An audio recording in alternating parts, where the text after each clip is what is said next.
ओम नमो भगवते वासुदेवाय। ओम नमो भगवते वासुदेवाय।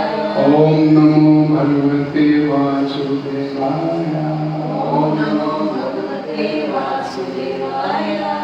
नारायणं नमस्कृत्य नारायणं नमस्कृत्य नरं चैव नरं चैव देवीं सरस्वतीं व्यासं ततो जयामुदीरये। नष्टप्रायेष्वपकरेषु नित्यं भागवत सेव्या भगवती उत्तम श्लोके भक्तिर्भवति नश्यति। चर्चा करेंगे श्रीमद् भागवत पुराण स्कंद 1 अध्याय 8 श्लोक संख्या नंबर 35। हरे कृष्णा। भवे अस्मिन् दृश्यमानानाम् अविद्या काम कर्मभिः श्रवणं स्मरणं फलानि दृश्यानि इति हिंदी अनुवाद। तथा कुछ कहते हैं कि आप श्रवण स्मरण पूजन आदि भक्ति को जागृत करने के लिए प्रकट हुए हैं, जिसे भौतिक कष्टों को भोगने वाले बद्ध जीव इसका लाभ उठाकर मुक्ति प्राप्त कर सकते हैं। बोलिएगा। तथा कुछ कहते हैं कि आप श्रवण स्मरण पूजन आदि की भक्ति को जागृत करने के लिए प्रकट हुए हैं, जिससे भौतिक कष्टों को भोगने वाले बद्ध जीव इसका लाभ उठाकर मुक्ति प्राप्त कर सके। तात्पर्य हिंदवाणी में जगत गुरु श्री प्रभुपाद जी द्वारा सरल स्पष्ट ध्यान से पढ़ने की आवश्यकता है। श्रीमद् भगवद गीता में भगवान स्पष्ट रूप से कहते हैं कि प्रत्येक युग में धर्म पंथ की पुनः स्थापना करने के लिए प्रकट होते हैं। ये धर्म पंथ भगवान द्वारा निर्मित किया जाता है। कोई भी व्यक्ति नवीन धर्म पंथ निर्मित नहीं कर सकता। जैसा कि कुछ महत्वाकांक्षी लोगों ये फैशन बन गया है। वास्तविक धर्म पंथ ये है कि भगवान को परम सत्ता के रूप में स्वीकार करके स्वयं सतुरता मानकर प्रगाढ़ प्रेम में उनकी सेवा की जाए। जीव को तो सेवा करनी ही है, क्योंकि स्वभाव था वह इसी के लिए बना है। जीव का एकमात्र कार्य भगवान की सेवा करना है। भगवान महान है और जीव उनके अधीनस्थ है। अतः जीव का कर्तव्य उनकी सेवा करना मात्र है।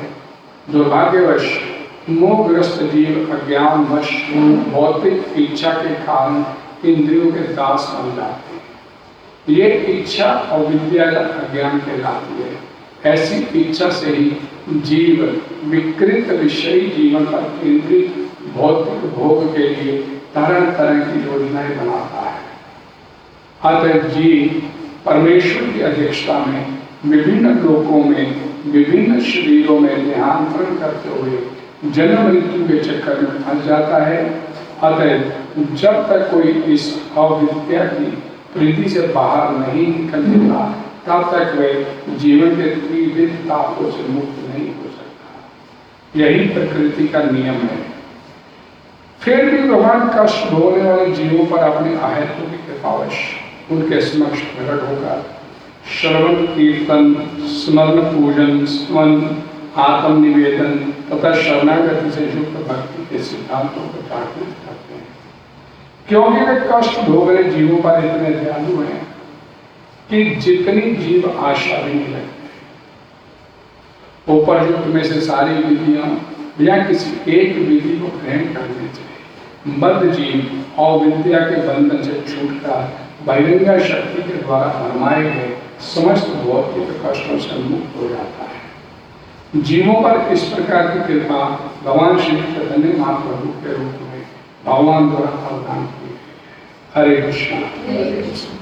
ओम अज्ञानतिमिरन्दस्य ज्ञानाञ्जनशलाकया चक्षुरुन्मीलितं येन तस्मै श्रीगुरवे नमः। श्रीचैतन्यमनोभीष्टं स्वयं रूपा कदा मह्यं ददाति वन्देऽहं श्रीगुरुं श्रीयुक्तं श्रीगुरुवैष्णवं श्रीरूपं सागरजातं सैगं रघुनाथं साधुवैतं साधुतं प्रज्ञं सहितं श्रीकृष्ण चैतन्य श्री राधा कृष्ण पादां सैगं श्री शाखां नमो विष्णु पदाय कृष्ण श्रीमद्भक्ति वेदांत स्वामी नमस्ते सरस्वती देवी गौरवाणी निर्विशेष शून्यवादी हे कृष्ण करुणा सिंधु दीनबंधु गोपेश गोपिका कांत राधा कांत नमस्ते तप्त कंचन गौरांगी श्री राधे वृषभानुसुते देवी प्रणमामि हरि वाञ्छाकल्पतरुभ्यश्च कृपासिन्धुभ्यश्च पतितनां पावनेभ्यो वैष्णवेभ्यो जय श्री कृष्ण चैतन्य प्रभु नित्यानंद श्री अद्वैत गदाधर श्रीवासादि गौर हरे कृष्ण कृष्ण कृष्ण हरे हरे राम राम राम निरंतराय जगद्गुरु श्री भावे अस्मिन् इस भौतिक संसार में कलिष्य माना जाना, कष्ट भोगने वाले, दुख भोगने वाले, अविद्या, कामा कर्म ही, अज्ञान, इच्छा, पश्चाम कर्म करने के उनके लिए भगवान इस धरा पर प्रकट होते हैं और उनको श्रवण स्मरण पूजन आदि की भक्ति को जागृत करते उनका मुक्ति लाभ प्राप्त हो जाए। इसलिए इस धरा पर कि कुंती महारानी बोलती है ये श्लोक और इसमें तात्पर्य में कृपा ने बड़ा सुंदर बताया। इसमें पापा जी बोलते हैं कि भगवत गीता में भगवान स्पष्ट रूप से बोलते हैं कि प्रत्येक युग में धर्म की संस्थापना करने के लिए भगवान आते हैं। धर्म संस्थापना अर्थात संभवामी युगे, मैं प्रत्येक युग में आता हूं और धर्म की स्थापना जो है अब भगवान बोल रहे हैं तो इसका भगवान ही उसकी स्थापना कर सकते हैं। कोई भी व्यक्ति धर्म की स्थापना करने के लिए नहीं है, भगवान की स्थापना करते हैं। और वास्तविक धर्म क्या है? जीवात्मा का। भगवद गीता में भगवान बोलते हैं जदा जदा ही धर्म अभ्युत्थानम अधर्मस्य तदा आत्मनं सृजामि। और साथ ही अगला शब्द बोलते भगवान परित्राणाय साधूनां विनाशाय च दुष्कृतां। धर्म संस्थापना आया है संभवामि युगे। भगवान बोलते मैं धर्म की स्थापना करने के लिए आता हूं।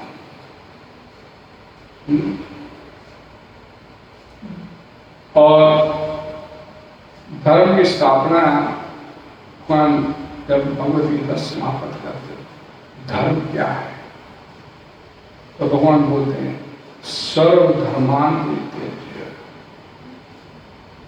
सारे धर्मों को छोड़ मामेकं शरणं, एकमात्र मेरी शरण। भगवान बोलते हैं तो जीवात्मा का वास्तविक धर्म क्या है?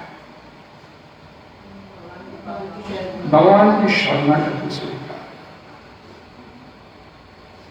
और उसके बदले में भगवान संतावना देते हुए बोलते हैं कि मेरी शरणागति स्वीकार करेगा उसके बदले में अहम त्वाम सर्वे पापेभ्यो मोक्षयिष्यामि। मैं तेरे सारे पापों से तेरा उद्धार करता हूं। मां शुजा, चिंता नहीं कर, शोक नहीं कर, चिंता नहीं कर। मैं हमारे जीवन में दुख आते हैं, इसका कारण क्या होता है? हमारे भी पाप कर्म होते हैं, और सुख आता तो हमारे पुण्य कर्म होते हैं, उसके बदले में सुख मिलता है, तो शोक और सुख होते हैं। भगवान बोलते हैं कि तेरे दुखों को खत्म कर, मैं तेरे सारे पापों को, सर्वे पापे, ये कोई इस जन्म के पाप, जन्म जन्मांतर के जितने तेरे पाप हैं मैं माफ कर दूंगा। अभी ये पहले, इसमें पहले भी शुरू करने से पहले चर्चा माता जी कह रहे थे कि दुख है एक घर में, तो मैं जाती हूँ संत महात्माओं के आशीर्वाद लेने के लिए, दुख खत्म हो जाए। तो मैंने बोला दुख खत्म कैसे होगा? माँ में कम शरण, भगवान की शरणागति करनी कैसे है? तो प्रभुपाद जी बोलते हैं कि मात्र हरे कृष्ण महामंत्र का उच्चारण करने से आपकी भक्ति शुरू हो जाती है। और भक्ति करने के पीछे अभिप्राय क्या होता है? हे कृष्णा, हे गोविंद, मैं अब आपका, आपकी शरण में आया, मेरे को अपनी शरण में रखना। ये श्रीमद् भागवतम पुराण में, भगवद गीता में सुना। सबसे पहले इस वर्ष का कि अवतार भगवान लेते हैं इस धरा पर, इस धरा पर जब अवतार लेते हैं उसके पीछे सिद्धांत क्या है भगवान के अवतार में।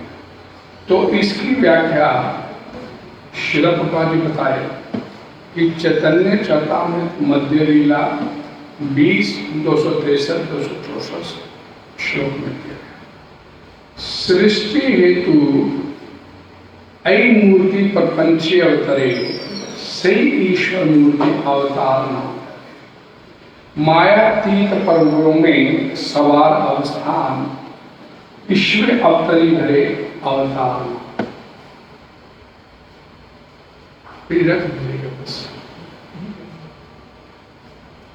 अवतारना, अवतार अथवा ईश्वर का अवतार भगवत धाम से भौतिक प्राकाट्य के लिए होता है।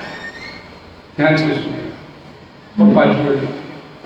ईश्वर का वह विशिष्ट रूप जो भगवान अवतार लेकर जिस रूप में आते हैं, ईश्वर का वह विशिष्ट रूप जो इस प्रकार अवतरित होता है।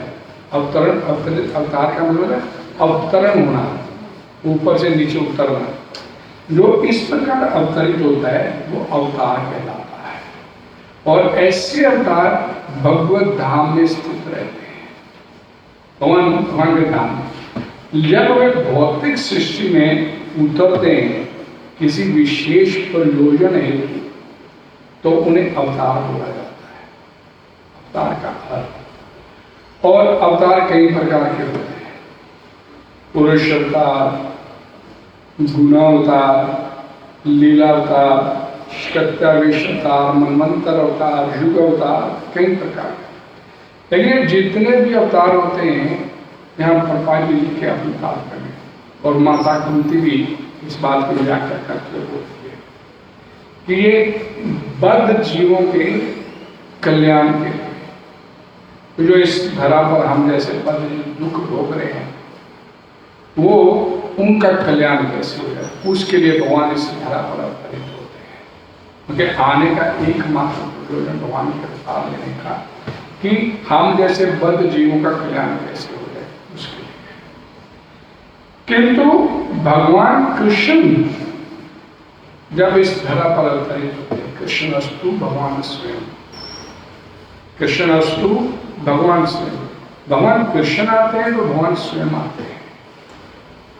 जब भगवान कृष्ण आते हैं तो वो स्वयं आते हैं और शुद्ध भक्तों की चिंताओं को दूर करने के लिए, शुद्ध भक्तों की चिंताओं को दूर करने के लिए विशिष्ट प्रयोजन से भगवान कृष्ण जो उन्हें उनकी मूल वृंदावन लीलाओं के रूप में देखने के लिए जो लोग उत्सुक होते हैं, अतः भगवान कृष्ण अवतार का मूल उद्देश्य अपनी निष्काम भक्तों को आनंदित करना है, उनका और कोई उद्देश्य नहीं। भगवान अपने भक्तों को उनकी आनंदित करने के लिए और जो उनके साथ जो भगवान बोलते हैं कि अभ्युत्थानम और धर्मस्य, और धार्मिक लोगों को विनाशाय च दुष्कृताम्, और धार्मिक लोगों का विनाश। तो भगवान को अधार्मिक लोगों का विनाश करने के लिए अवतार लेने की आवश्यकता नहीं होती। पहली बात, भगवान दुष्टों को मारने के लिए, वो तो पहले उन्होंने बोला परित्राणाय साधु, बाद में बोला विनाशाय च दुष्कृताम्। तो उस वो जो अपने भक्तों को, शुद्ध भक्तों को आनंदित करने के लिए आते हैं, तो साइमल्टेनियसली वो जो भक्त दुष्टों का नाश करने, वो अपने आप को होता चला जाता है। उसके लिए वो कोई प्रयास नहीं करते भगवान। आप एक कृष्ण लीला देखते हैं, पढ़ते हैं, 10वां स्कंद पढ़ते हैं, और बाजी की कृष्ण मुख, तो शुरू से आखिर तक भगवान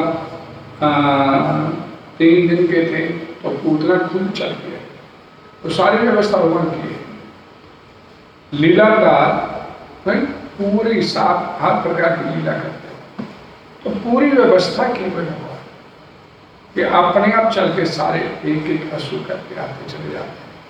और भगवान आपने जो भक्त हैं वृंदावन में, जो उनके भक्त हैं, जिनको आनंदित करने के लिए अवतरित होते हैं, वो उनको आनंद देते हैं, और वो जो असुर है अपने आप एक एक करके आते चले जाते हैं।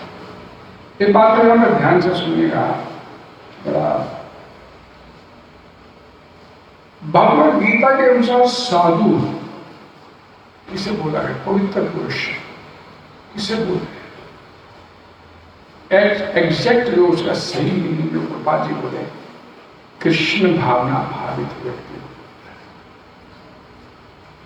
जो कृष्ण में चेतना है जिसकी, तो सिर्फ और सिर्फ कृष्ण के बारे में सोच रहा है, वो व्यक्ति साधु कहलाता है। तो बस समझ लीजिए। और धार्मिक कोई व्यक्ति पड़ा रहता है, बदमाश है, गुंडा है, और धार्मिक लगने वाला, अगर वो भी कृष्णमय चेतना से में सराबोर है, तो उसे भी आप साधु पुरुष, उसे असाधु नहीं बोल सकते। 2 प्रकार के लोग होते हैं, एक मतलब सुर, एक असुर। एक भगवान की भक्ति में लगे हैं और एक भगवान की भक्ति में, एक सुकृति जिसे बोलते हैं, एक दुष्कृति। तो जो दुष्कृति व्यक्ति है वो कृष्ण भावनामृत की परवाह नहीं करता, और उसका मेन अपने जीवन का उद्देश्य करता है कि अपनी सेंसेस पे मेरे को अपनी करनी, मेरा खाना पीना सोना जो बढ़िया बढ़िया होना चाहिए। वो अपनी वो भक्ति किसे बोलते हैं? ऋषि के ना ऋषि के शास्त्र भक्ति, कि अपनी इंद्रियों से, मेरी सेंसेस हैं, मैं अपनी इंद्रियों से इन सेंसेस के जो मालिक हैं भगवान का एक नाम है ऋषिकेश, इंद्रियों के स्वामी। अपनी सेंसेस से, अपनी सेंसेस के मालिक भगवान श्री कृष्ण है ना। ऋषिकेना ऋषिकेशा, ऋषिकेश भगवान की सेवा, भक्ति उच्यते, ये भक्ति कहलाता है, ये भक्ति कहलाता है। वास्तविक भक्ति किसे बोले? कि अपनी सेंसेस से, अपनी इंद्रियों से, इंद्रियों के स्वामी भगवान ऋषिकेश की सेवा में लगना, दैट इज कॉल्ड एक्चुअल भक्ति। ये भक्ति है वास्तव में। और ये ऐसा नहीं है कि कोई व्यक्ति मतलब बड़ा पढ़ा लिखा है, बड़े उच्च पद पे है, PM CM कुछ बन गया, लेकिन उसके अंदर भक्ति नहीं है, वो सुकृति नहीं कर रहा है। भक्ति होने के, भक्ति जो व्यक्ति करता है तो जो एक नैतिक गुण होते हैं, व्यक्ति झूठ नहीं बोलता, ईमानदार रहता है, विनम्रता उसके अंदर रहती है ना, सत्यता, स्वच्छता, शुचिता, दमहीनता, ये गुण जो बताए गए, ये गुण भक्ति करने वाले व्यक्ति के अंदर अपने आप आ जाते हैं।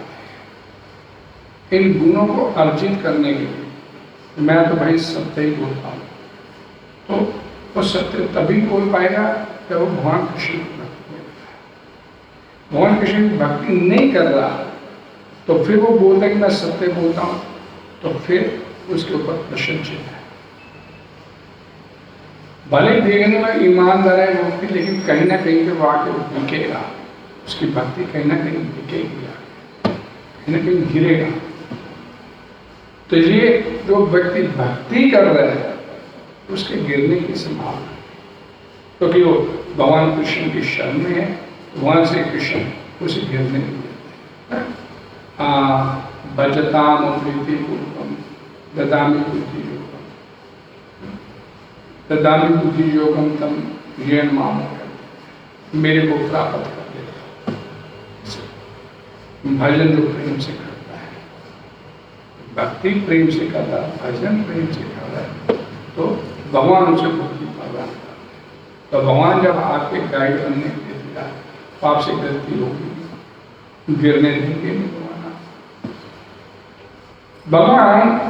अपने उन निष्काम भक्तों को तुष्ट करने के लिए विशेष रूप से अवतार लेते हैं, जो असुरों द्वारा निरंतर तंग किए जाते हैं। असुर भक्त को तंग करता है, भले ही उसका अपना सगा संबंधी क्यों ना। प्रहलाद महाराज का वर्णन आता है, लेकिन उससे पहले हमने पढ़ते हैं, कृष्ण लीला में पढ़ते हैं, देवकी और वसुदेव का भाई है,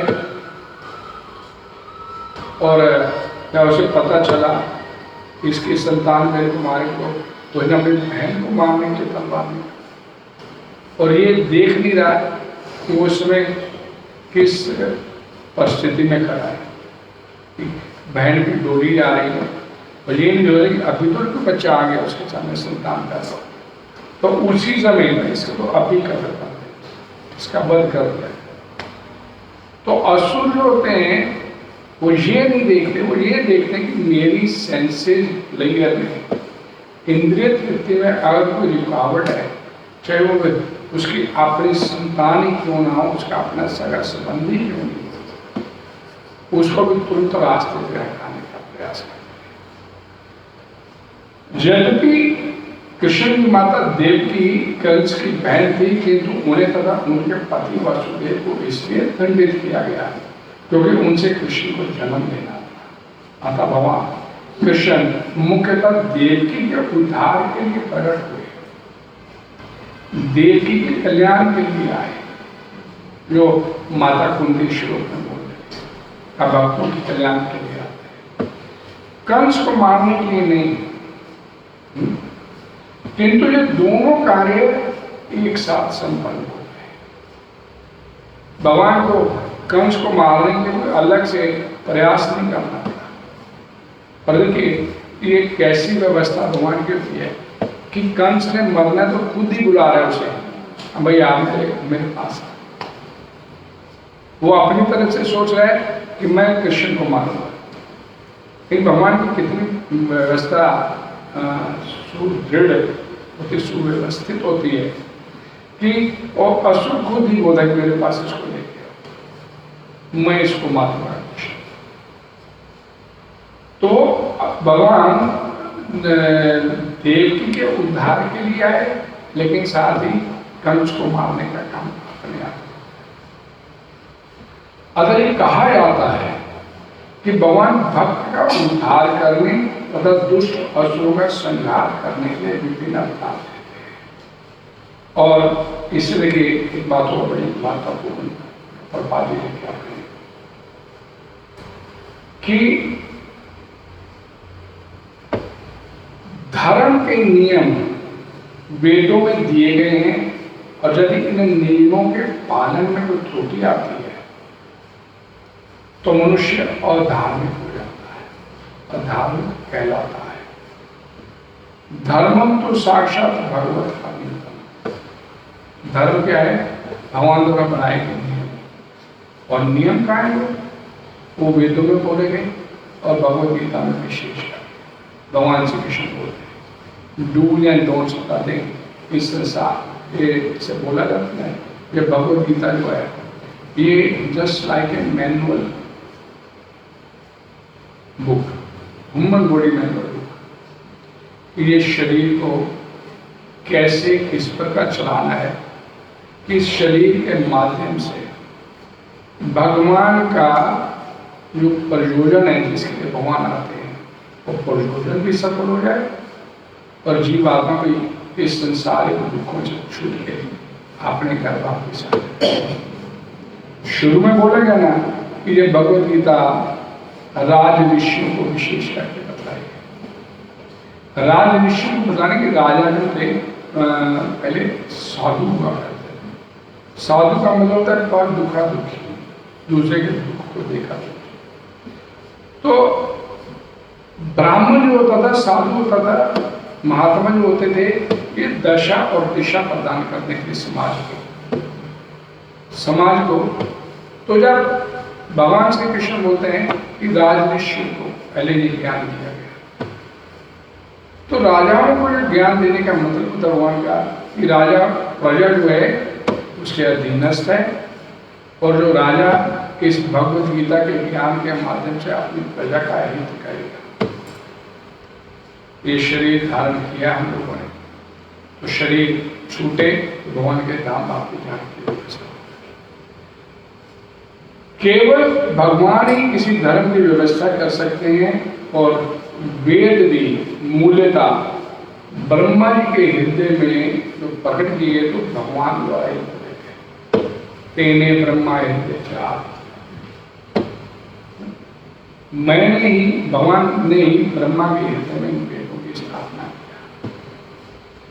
अतः धर्म के नियम भगवान के प्रत्यक्ष आदेश हैं और भगवान भगवत गीता में आदो पांच इन्हीं नियमों का संकेत करते हैं। वेदों का उद्देश्य भगवान के देशांतर ऐसे नियमों की स्थापना करना है और गीता के अंत में भगवान श्री कृष्ण स्वयं ये आदेश देते हैं कि सर्वोच्च धर्म उनकी शरणागति से होता है।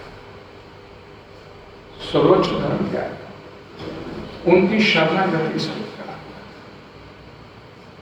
और जब भी असुरों द्वारा इन नियमों में व्यवधान या रुकावट आती है तो तब भी भगवान के संभवामी जुड़े प्रकट होते हैं, धर्म की स्थापना होती है।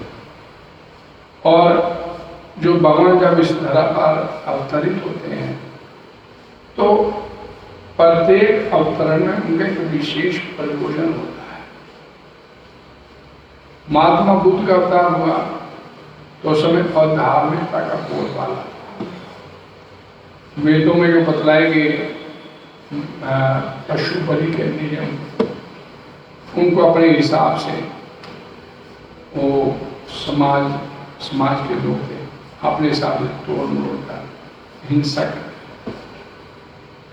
तो महात्मा बुद्ध इन सारों का खंडन करते हुए, वेदों का भी खंडन करते उन्होंने इस धरा पर जब आए तो क्या बोलते हैं पर कि भगवान कृष्ण के अवतार है जिनका प्रादुर्भाव उस समय हुआ जब संसारिकतावाद का बोलबाला था और संसारिक लोग वेदों को प्रमाण बनाकर उनकी आड़ ले रहे थे और पशु बलि के विषय में जो कुछ सीमित विधान थे वो आसु लोग अपने हिसाब से उनका इस्तेमाल कर रहे।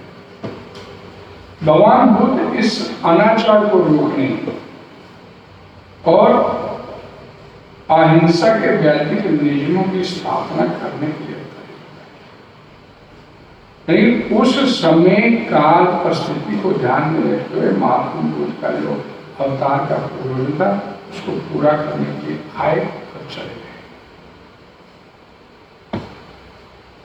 वे प्रत्येक अवतार लेने पर धर्म के विषय में उतना ही कहते हैं जितना कि उस परिस्थिति में जन समुदाय की विशेष समझ में आ जाए। एक एक लाइन को अच्छी तरह से समझने का प्रयास करें। आप सुनिए बस। भगवत गीता के सिद्धांत अर्जुन से बोले गए थे। भगवत गीता के सिद्धांत अर्जुन से बोले गए और अर्जुन संसार के अन्य भागों के सामान्य पुरुषों की भांति अधिक जागरूकता अवेयरनेस में गया और भगवान अपने अवतारों का उद्देश्य प्रकट करने के लिए अपने किसी न किसी साथी को अपने साथ ले अर्जुन को माध्यम बनाया गया। अर्जुन को माध्यम बनाया गया किस लिए? भगवत गीता का ज्ञान भगवान ने देना था। भगवत गीता का ज्ञान किस लिए देना था? कि हम जैसे बद्ध जीवों का कल्याण हो सके। और यहाँ कुंती महारानी क्या बोलती है, ध्यान से सुनिए, पढ़िए आपने उसमें आपके हाथ में कि आप श्रवण स्मरण पूजन आदि की भक्ति को जागृत करने प्रकट होते हैं, जिससे हम जैसे बद्ध संसारिक कष्टों में फंसे हुए हैं इसका लाभ उठाकर मुक्ति प्राप्त कर सके। तो भगवान क्या बोल रहे इसमें कि पुरुष अवतार, गुणावतार, लीलावतार, शक्त्यावेश अवतार, अलग अलग भगवान किसी न किसी अवतार में आते हैं। आप नहीं आते तो अपने किसी नित्य पार्षद को भेजते शक्त्यावेश अवतार। और पाजी जी बोले तो शक्त्यावेश अवतार, क्योंकि इन्होंने जो काम किया तो पाजी ये कोई जन साधारण नहीं कर सकता कि 10 साल के अंदर कि पूरी दुनिया में हरे कृष्णा जागरूक वाला हो। आज तक किसी संत को हम पीछे और भी संतों के काम करते हैं, सुनते हैं, देखते हैं, किसी को इतनी सफलता नहीं मिली जितनी प्रभाव है। तो भगवान जब इस धरा पर विभिन्न अवतारों के माध्यम से आते हैं, उनके पीछे आने का कि हम जैसे बद्ध जीव उसका लाभ उठाएं और बैक टू भगवान के घर पास जाने का।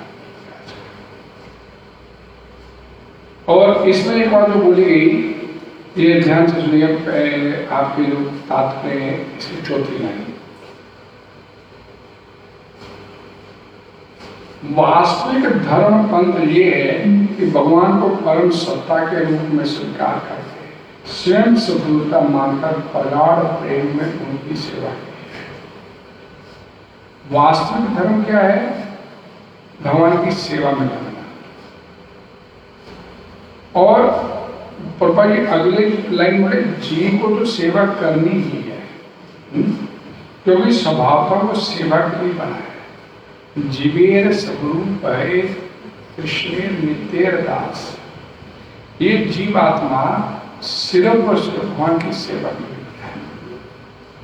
लेकिन इस आने के बाद भौतिक संसार में आने के बाद ये सेवा का जो इसका वो था वो बदल गया, दृष्टिकोण बदल गया।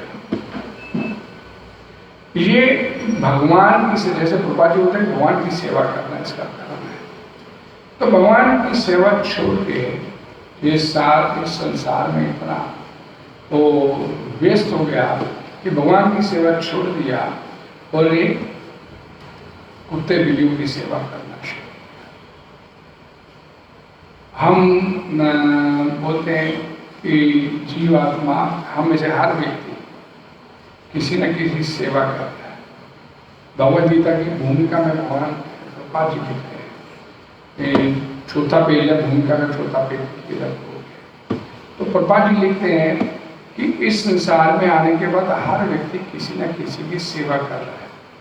पत्नी पति की कर रही है, पत्नी बच्चों की कर रही है, पति परिवार की सेवा कर रहा है, दुकानदार अपने ग्राहकों की सेवा, हर व्यक्ति नौकरी करता तो बॉस की सेवा करे, तो हर व्यक्ति किसी न किसी की सेवा कर रहा है। सेवा करना जीवात्मा का मुख्यतः स्वभाव है, नेचर है। और इस संसार में हर व्यक्ति किसी न किसी की सेवा कर रहा है। लेकिन अब इसको आप दूसरे नजरिए से देखिए। हम लोग सेवा कर रहे हैं, पत्नी पति की करती है, पति परिवार की कर रहा है, माता पिता की कर, लेकिन कोई भी, हर व्यक्ति सेवा कर रहा है, लेकिन कोई भी व्यक्ति प्रसन्न नहीं है, उसके जीवन में आनंद नहीं है। सेवा करने के बाद सेवक और सेव्य, सेवक और सेव्य, जिसकी सेवा और भोग, और जो सेवा कर रहा है भोग, दोनों में संतुष्टि का भाव होना चाहिए। दोनों में संतुष्टि का भाव होना चाहिए। मैं सेवा करने वाले के अंदर भी, मैं पति की सेवा करते हुए होके संतुष्ट हूँ, लेकिन ऐसा नहीं होता। ऊपर तो कह रहे हैं जी हम संतुष्ट हैं, लेकिन ऐसा है नहीं। कोई भी व्यक्ति किसी भी स्तर पर किसी की भी सेवा कर रहा है, लेकिन इसके बावजूद भी वो संतुष्ट नहीं है। इसके बावजूद भी हर व्यक्ति इतनी सेवा, ताउम्र सेवा करते निकल जाती है हर व्यक्ति की, लेकिन ताउम्र वो संतुष्ट आनंद में मतलब नहीं हो पाता, आनंद उसके जीवन में नहीं आता। हर व्यक्ति सोच, मतलब एक सीधा सा सिंपल सा सिद्धांत है, सेवा करने का मतलब जीवन में संतुष्टि का भाव है। अब भगवान की सेवा करते हैं, जो शुद्ध भक्त होता है तो मांगता नहीं कुछ नहीं। भगवान बोलते हैं प्रहलाद महाराज को, मैं तेरे को देना तो तुमको चाहिए कुछ नहीं। ध्रुव महाराज को बोलते हैं भाई मांग क्या है, तुमको चाहिए कुछ नहीं। मैं तो कांच के लिए आया था, मेरे को तो हीरा मिल गया। तो भक्त जो होता है इतनी सेवा किया, ध्रुव महाराज ने, प्रहलाद महाराज कितनी सेवा करते हैं अपने कीर्तन के माध्यम से, विष्णु स्मरणम प्रहलाद महाराज का, तो और आनंद में रहते हैं। और भगवान भी आनंद में, उनकी सेवा हो रही तो भगवान भी आनंद में। और बोलते देना मैंने इनको पूछा करते चाहिए कुछ, लेकिन संसार में ताउम्र सेवा करते रहते, लेकिन संतुष्टि का भाव नहीं, आनंद नहीं मन को कहीं भी मिल पाता। यानी इसका मतलब ये हुआ कि संसार की सेवा करते करते तो अब जन्म जन्मांतर हो गए। अब अगर ज्ञान हो गया मेरे को भगवान की सेवा कर, तो अब भगवान की सेवा करके देखें। संसार की सेवा करते करते जन्म जन्मांतरों से दुख भोगते चले आ रहे हैं, और अब इधर भी चल के देखें। तो इधर चलने के लिए ये नहीं है कि घर गृहस्थी छोड़ देनी है। अगर छोड़ देते हैं उसकी सेवा के लिए, इसकी सेवा के लिए, तो हमारे से बड़ा कोई सौभाग्यशाली नहीं है। लेकिन कलयुग में गृहस्थी के लिए क्या बोला गया, प्रभु स्थान स्थित है, यहाँ पर बैठे और बैठे बैठे भगवान की सेवा। लेकिन कैसे सेवा करनी, परिवार की सेवा मान लीजिए करनी, कैसे करें, तो परमाणिक गुरु के मार्गदर्शन वो आपको बतलाएगा कि घर गृहस्थी में रहते हुए भी भगवान की सेवा कैसे करके जीवन आनंद में बन सकता है। भगवान ने जो परिवार दिया है, भगवान का दिया परिवार, तो परिवार की सेवा करने की मेरे को भगवान ने सेवा लगाई, तो इस परिवार की सेवा। ये नहीं कि मेरा परिवार है तो मैंने सेवा की, भगवान का दिया हुआ है, तो भगवान ऑटोमेटिकली भगवान की सेवा। और जो भी सेवा करनी है, यत करोसि, यत जोषि, यत अस्नासि, ददासि यत, यत तपस्यसि कौन्तेय कुरुष्वा मदर्पणम्। तू कर, लेकिन जो भी करता है संसार में वो मेरे को अर्पित कर। भगवान आप ही का परिवार है, आप ही का है। ये आपने मेरे को सेवा दी है, मैं परिवार की सेवा, मेरा नहीं है कुछ। हम वो एक छोटा सा सिंबॉलिक दृष्टांत पर, कोई महात्मा किसी गृहस्थी के घर गए, भाई ये गाड़ी किसकी, ये ठाकुर जी की, घर किसका, ठाकुर जी का, ये किसका, ठाकुर जी का। और मंदिर में पहुंचे, ठाकुर जी को इशारा किया, ठाकुर जी किसे, तो ये मेरे, ठाकुर जी मेरे, और ठाकुर जी ने मेरे को परिवार दिया है, मैं इसकी सेवा करूं। इस संसार में आए हैं तो सेवा का भाव आपका, कैसे, ये आपका प्रमाणिक गुरु आपको बताया ये कैसे किया जाना चाहिए, कि घर गृहस्थी में रहते हुए भगवान की सेवा कैसे की जाए।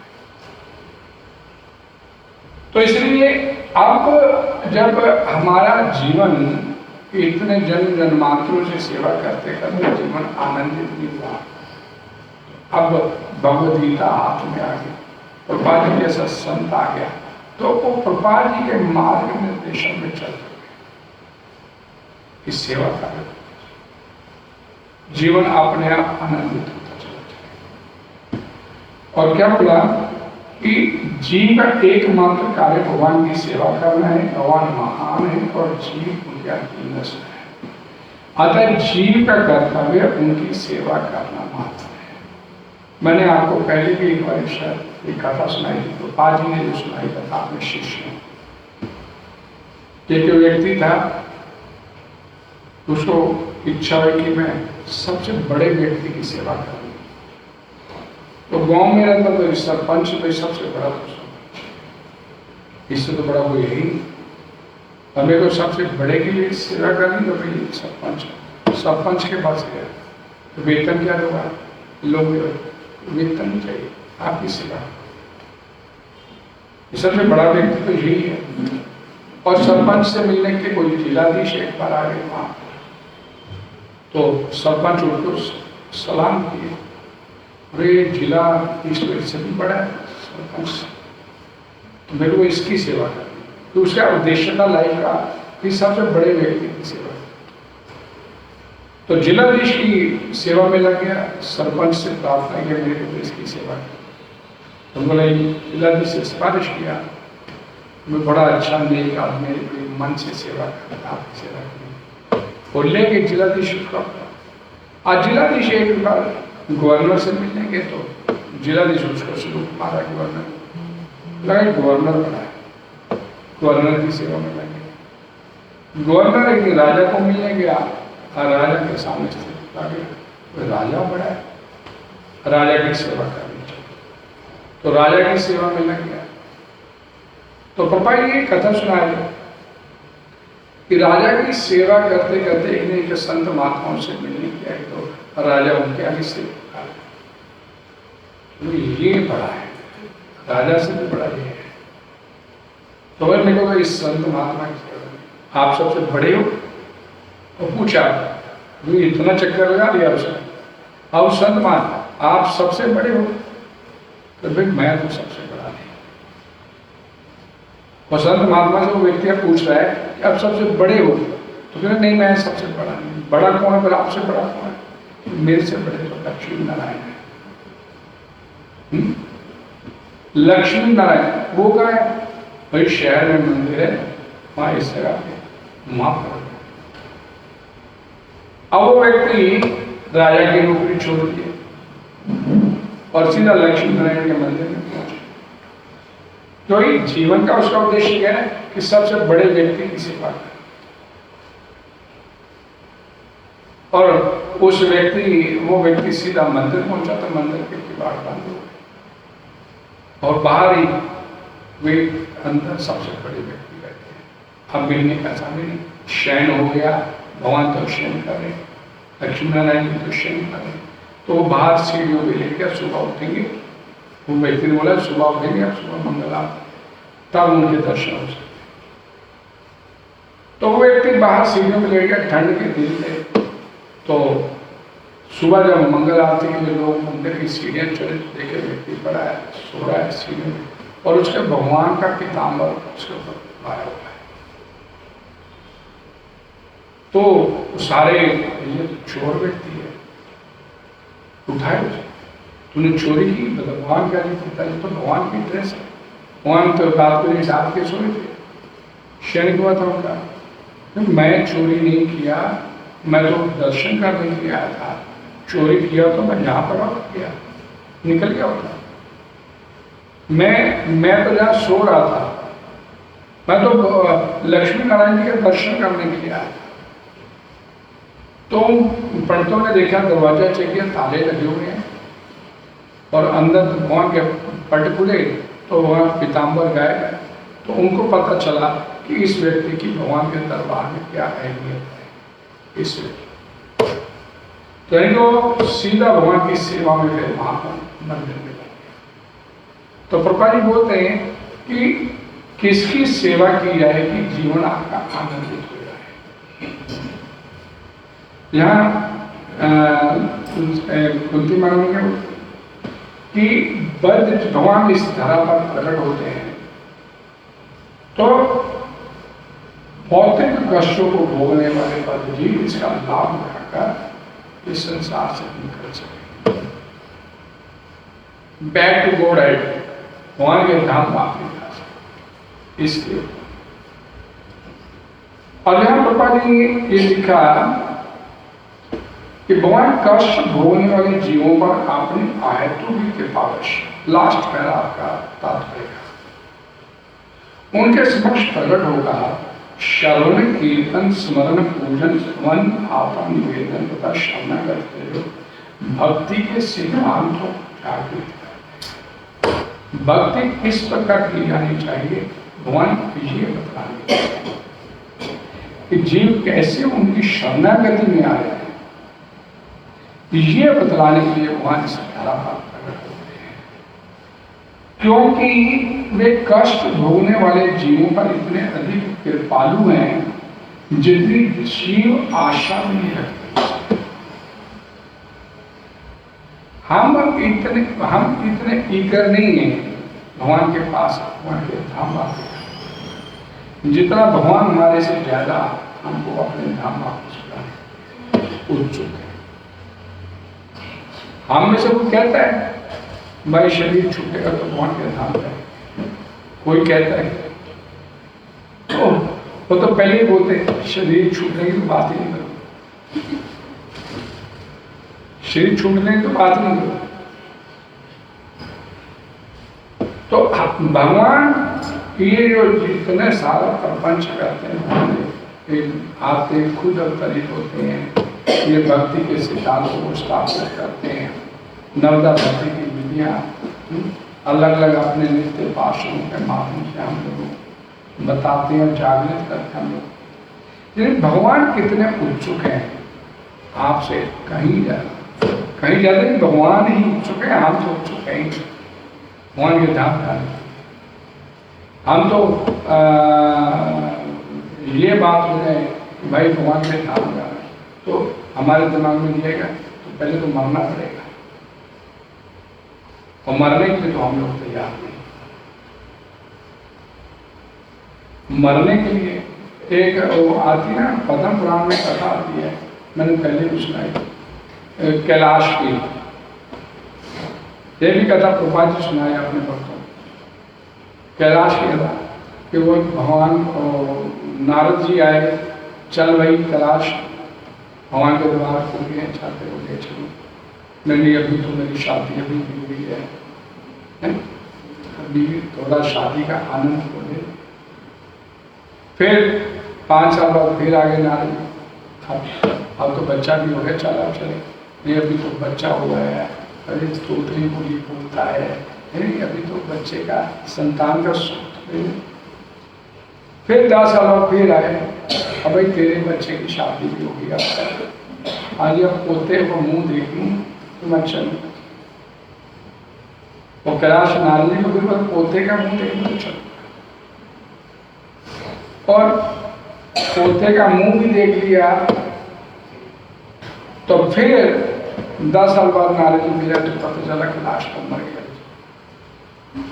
तो बेचारे नारद जी वापस जाने लगे, उदास हो गए। मैं इस व्यक्ति को कितना सोचता था कि इसको भगवान के धाम ले जाऊं, और कौन सी पता नहीं तो गति में गया होगा। जैसे बाहर निकले तो कुत्ता भौंक रहा है, और नारद जी तो दिव्य पुरुष है, तो पहचान लिए तो कैलाश है, कुत्ता बन गया और भौंकते हुए होता है, हाँ जी तो चल अब भी तेरे को ले चलता हूं मैं कहा मैंने इतनी मेहनत से इतना धन संपत्ति जमा किया, मेरे बच्चे बड़े लाभ हुए, तो मैं तो बस रखवाली करता हूँ घर की बात है। देखिए कि कुत्ते की योनि में भी आ गया, उसका मोह नहीं खत्म होता। तो और नारद जी फिर भाई साधु क्या होते हैं, पर दुखा दुखी, दूसरे के दुख को लेकर दुखी होते हैं। भाई इसको निकाल के ले चलो, या दो गति में चला गया, कुत्ते की योनि में चला गया, इसको निकाल के ले लो। लेकिन वो नहीं जाने के लिए तैयार, तो नारद जी फिर चले गए। फिर आए कुछ समय बाद तो अब देखा कुत्ता भी नहीं है, कुत्ता मर गया है। तो नारद जी पीछे से उसके घर से जा रहे हैं, तो एक सांप फन उठा, तो देखे नारद जी सब पूरे कैलाश तू, हाँ जी यहाँ क्या कर रहे हैं? कई बच्चे बड़े लाभ हो गए, खेतों के बकरियां गाय जंगली जानवर आके अन्न खा जाते हैं, मैं खेतों में रखवाली कर, कितना मोह है जीवात्मा का अपने परिवार से, किस किस योनि में चला गया, और फिर भी वो भगवान के धाम जाने का अवसर मिलता उसके लिए।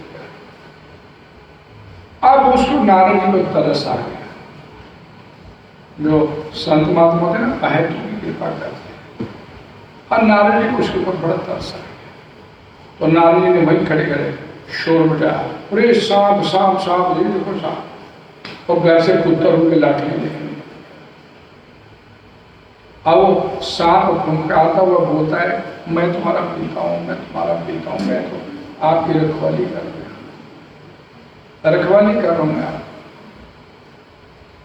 लेकिन कोई सुन थोड़ा रहा वहां कुछ के बाद सांप की पीट पीट के लाठियों से मार दी। तो ये स्थिति हमारी है। भगवान तो एक कुंती मारा नहीं होती, भगवान तो अहेतु की कृपा करने के लिए, और हम उस अहेतु की कृपा को समझ नहीं पा रहे उस अहेतु की कृपा।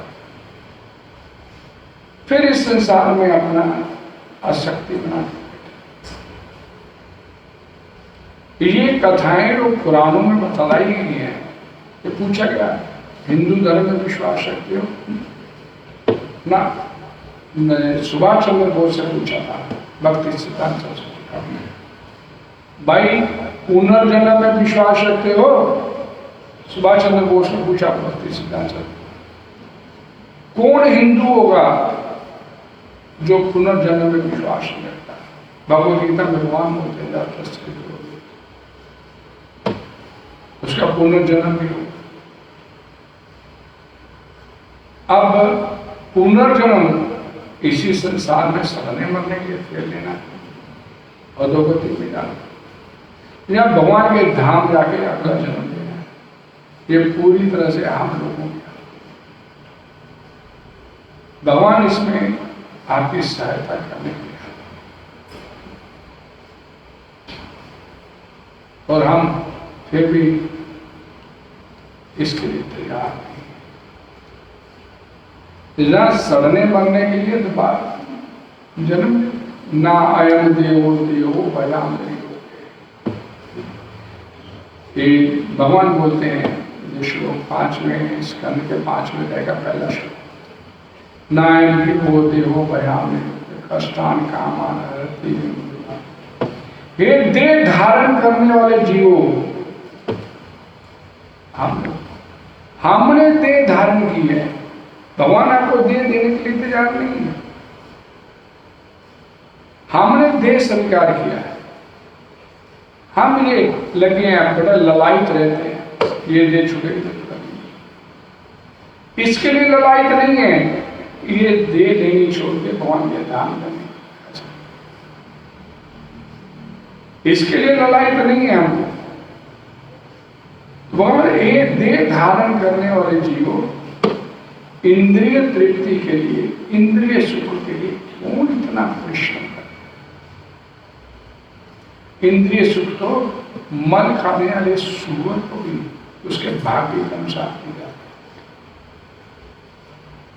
आपने देखा होगा कुत्ता भी कई बार कारों में घूमता है, उसके भाग्य को लिखा। परिश्रम करना है, प्रयास करना है, तो बैठ बोल है वापिस अपने घर जाए, सड़ने मरने की। हरे कृष्णा हरे कृष्णा हरे कृष्णा कृष्णा कृष्णा हरे हरे, हरे राम राम राम हरे। गंधराज भागवतम की जय। जय गुरु श्री पाद। जय। कोई डिस्कशन? कोई डिस्कशन? हरे कृष्णा।